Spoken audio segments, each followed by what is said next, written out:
Hoy hablaremos sobre la pausa en las solicitudes migratorias de personas con parol humanitario. ¿Cómo te afectará el nuevo paquete de leyes firmado por el gobernador de la Florida?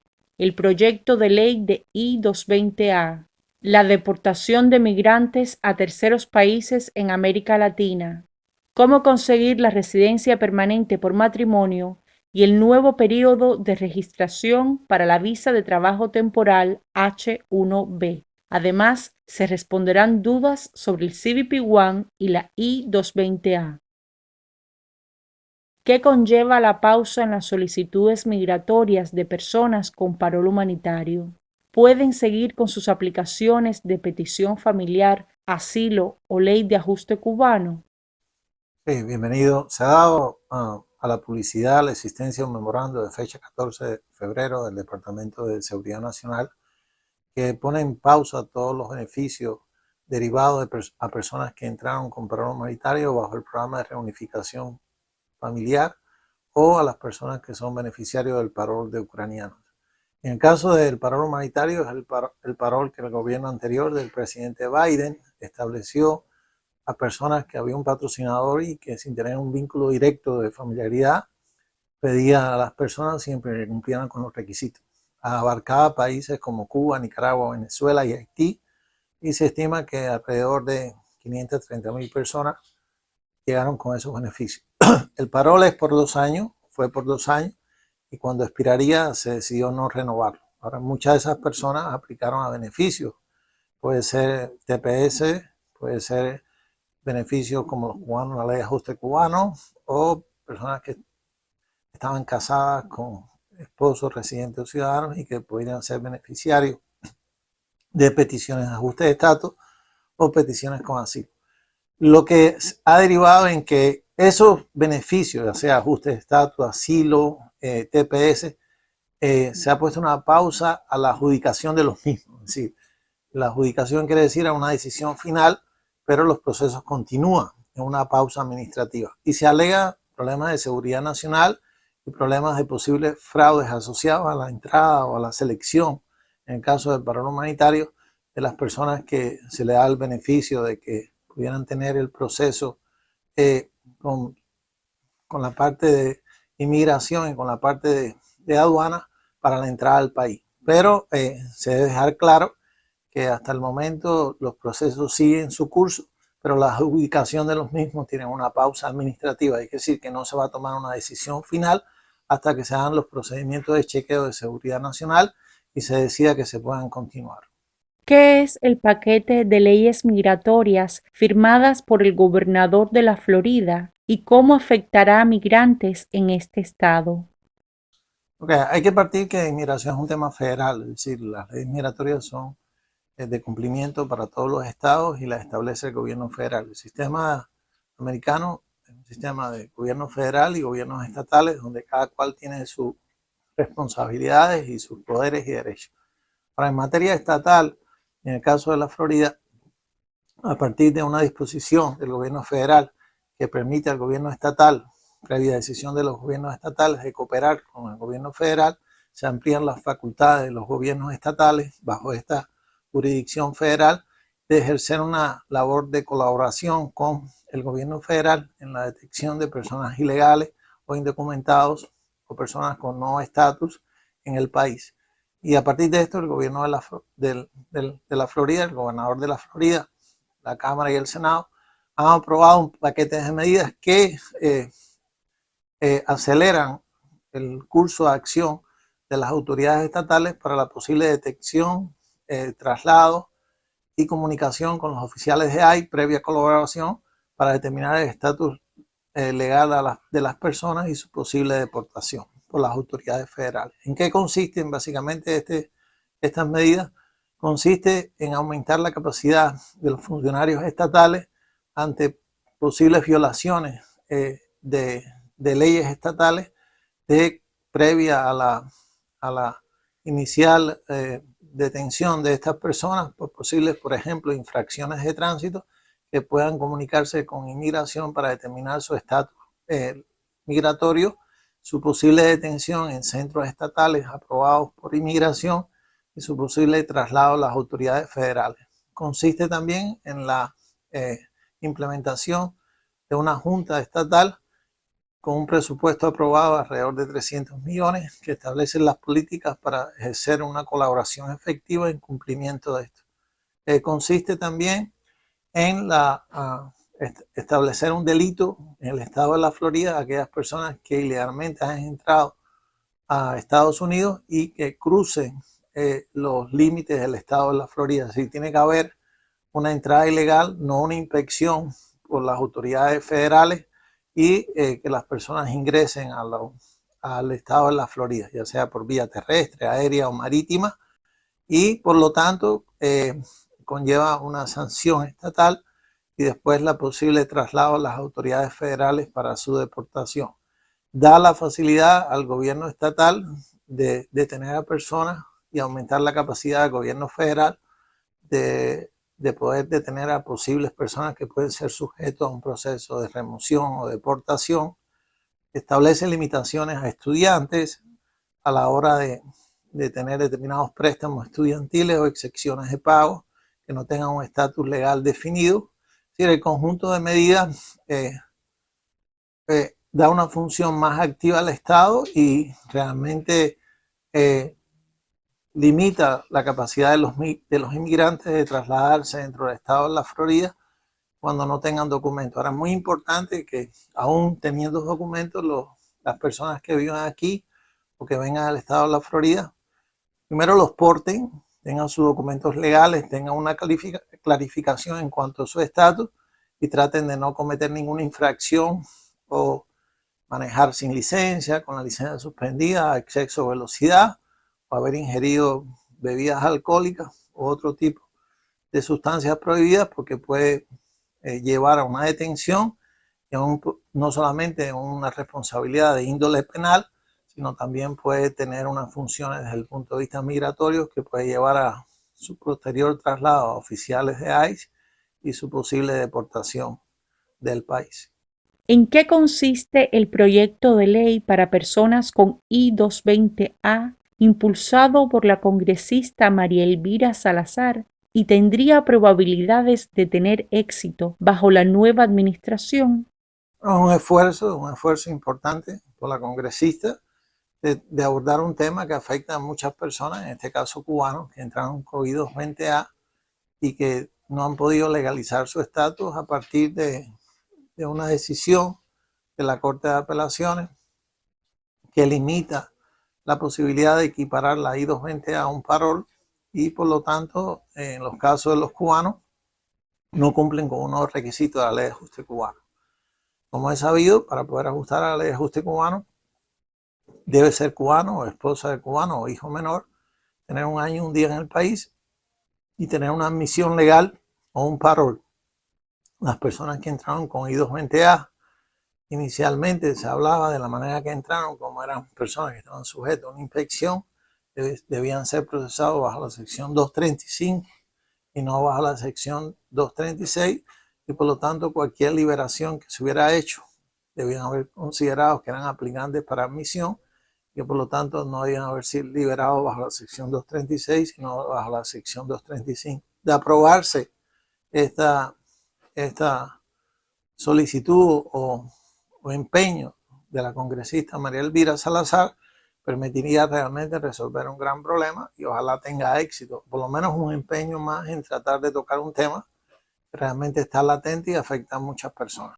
En las últimas semanas han salido reportes de que el gobierno americano ha enviado a Panamá y a la base de Guantánamo a migrantes. ¿Se podría extender esta práctica? Se podría extender porque básicamente Panamá ha sido un puente tanto de tránsito, tanto de llegada a través del estrecho del Darién o después hacer toda la ruta hasta la frontera sur, va a ser un puerto de regreso a personas tanto de Europa o de Asia como personas del continente. Eso se podría extender previo a la colaboración del gobierno panameño. Y la base de Guantánamo, si las objeciones legales no prosperan, que hasta el momento se han hecho y recientemente, hace 2 días, las personas que estaban detenidas en la base han sido transferidas porque ha habido recursos establecidos limitan la capacidad del gobierno a este respecto, pero si estos impedimentos no prosperan, el gobierno podría utilizar la base de Guantánamo como un centro adicional de detención. Téngase en cuenta que a nivel federal la capacidad de detener a las personas es limitada. Se habla de 35.000 camas o algo así a nivel diario.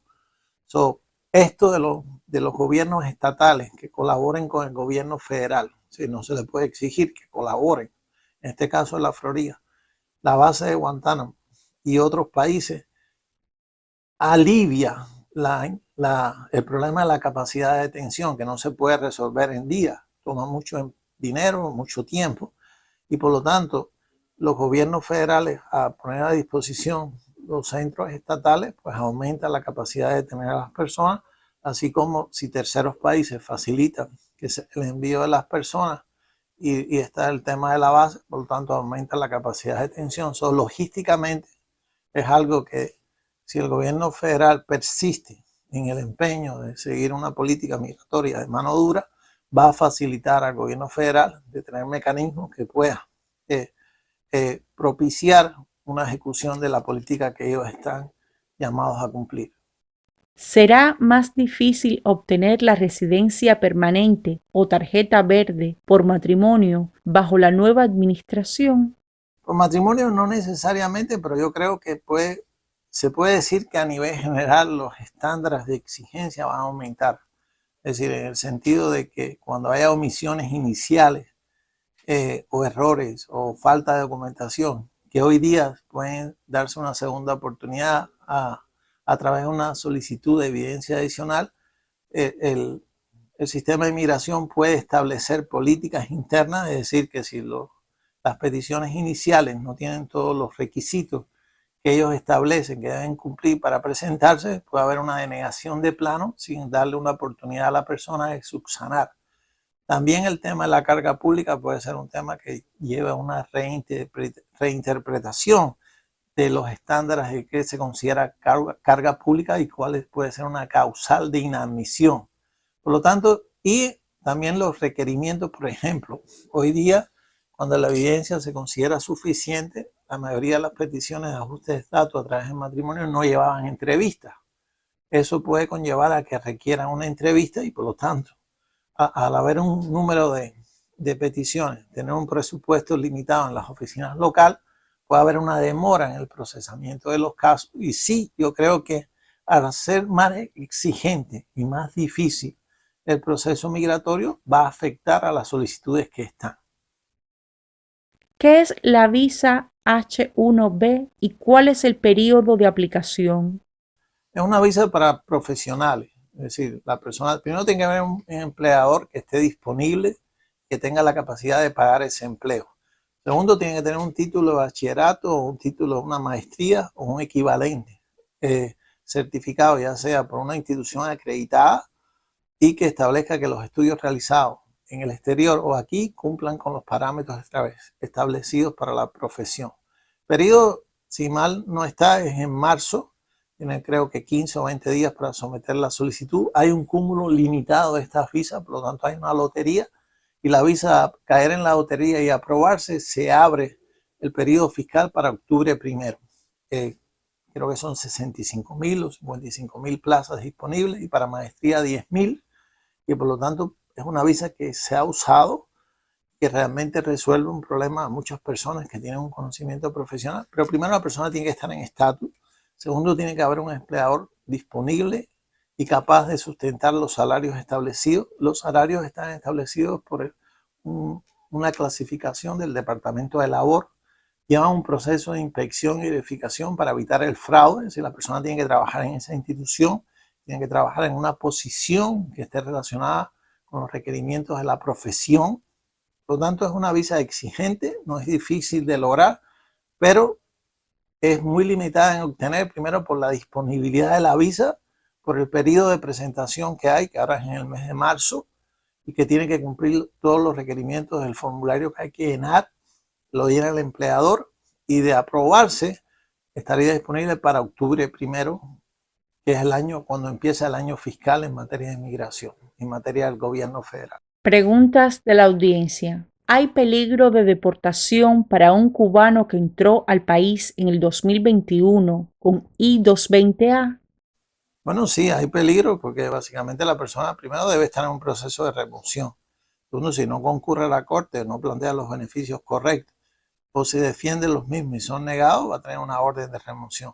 Segundo, si tiene pendiente esa orden de remoción, tiene un delito, comete una infracción, comete una violación, puede ser detenido por ahí y el proceso se hace más expedito, ya sea un centro de detención o se acelera su proceso de expulsión. El hecho de ser cubano y tener una I-220A no te excluye de la posibilidad real que está viviendo el país en estos momentos. Las personas tienen que comportarse adecuadamente, tienen que llevar los procesos al día, tienen que saber qué es lo que están haciendo, cómo lo están haciendo y qué posibilidades tienen de lograrlo. ¿Cómo podrían beneficiarse los migrantes que viven en Texas de la apelación de la I-220A en el 11º Circuito de Apelaciones? El sistema federal es un sistema único de distrito que está establecido con cortes de distrito de apelaciones. Ahora, lo que supervisa o lo que verifica ese trabajo uniforme es la Corte Suprema. Ahora, las cortes de distrito, todas están ubicadas en determinadas, atienden determinados estados por regiones o por circuitos, y esas cortes son independientes, es decir, la que dicta el 11º circuito es para Georgia, Alabama y la Florida.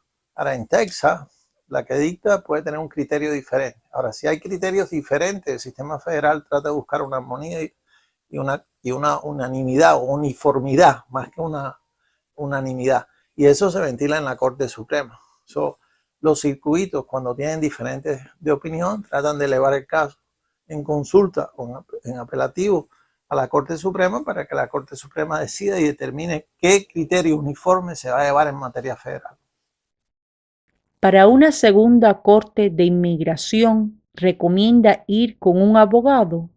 Eso es una decisión personal. El sistema de inmigración es un sistema cuasi administrativo. ¿Qué quiere decir? Que no requiere, el Estado no pone un abogado si las partes no lo ponen. Le da derecho a las partes a nombrar abogado. Un profesional competente es importante para cualquier actividad que usted realice. Hoy día la materia legal es una materia compleja, siempre ha sido compleja. La materia de inmigración es una materia también compleja. Hoy día tiene toda la atención del país por las circunstancias que está viviendo, determina o no el estatus migratorio, el proceso que está en corte de una persona afecta la vida de él, de su familia. Yo creo que sí, pero es una decisión personal que está en las manos de cada cual.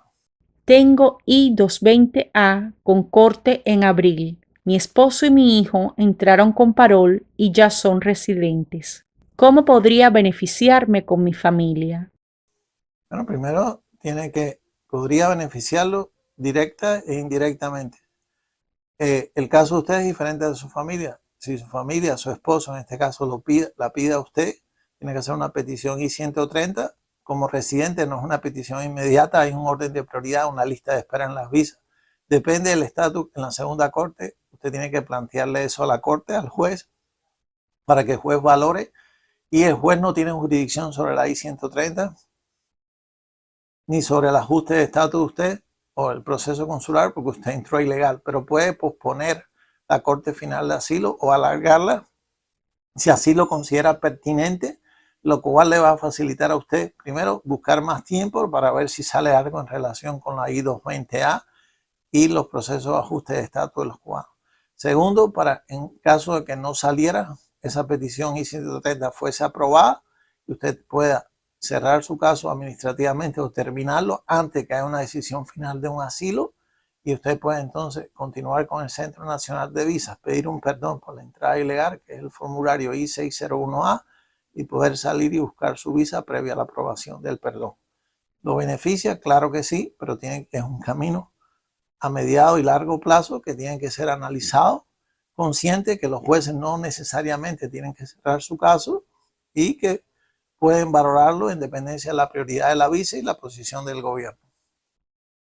Entré por CBP One y tengo corte para el 17 de noviembre de 2026. Aplico a mi residencia el 3 de marzo para la ley de ajuste cubano o qué debo hacer. Bueno, al año un día, usted entró por CBP One en primera casilla.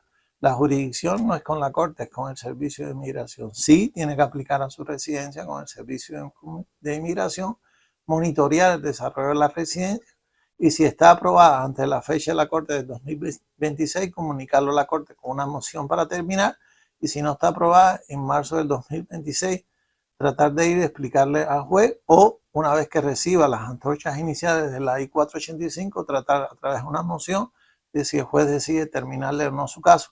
Consciente que no tiene que hacerlo, porque a diferencia de segunda casilla, que son las personas que entraron IWI, primera casilla establece una dualidad de jurisdicciones. Los procesos en corte de remoción, y usted entró a través de CDP-1 sin documentos y bajo inspección le dieron un parol temporal, son con la Corte en materia de asilo, pero con el Servicio de Inmigración en materia de jurisdicción para el ajuste de estatus. Consulte con un profesional adecuado para que tenga una respuesta clara y sepa cómo encaminar su caso. Pero sí debe aplicar a la residencia con independencia de la Corte cuando cumpla el año un día, con el Servicio de Inmigración, no con la Corte. Tengo I-220A y mi papá es ciudadano americano. ¿Él me puede reclamar? Okay. Lo puede reclamar, pero consciente que es una petición que va a ser, si es soltero, F1, que tiene una lista de espera de 5, 6 o 7 años, o si es casado de F3, que es peor, que son como 12 años. Una petición de esa categoría, teniendo corte usted hoy día, con las circunstancias que hay, el cambio de política, no lo va a favorecer mucho, pero tampoco lo va a perjudicar.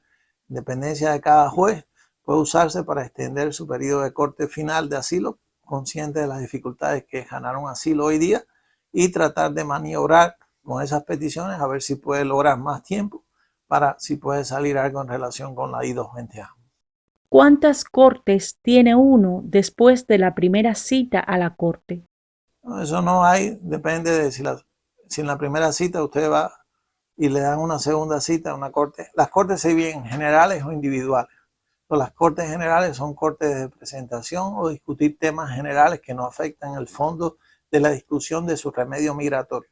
Las cortes finales son las cortes donde se define la discusión del remedio migratorio que usted está pidiendo ante la corte. Normalmente las cortes generales pueden ser una o dos y las cortes finales una, pero eso se puede maniobrar y extender en dependencia de cada caso, de las dificultades del caso y las solicitudes que se hagan ante un juez.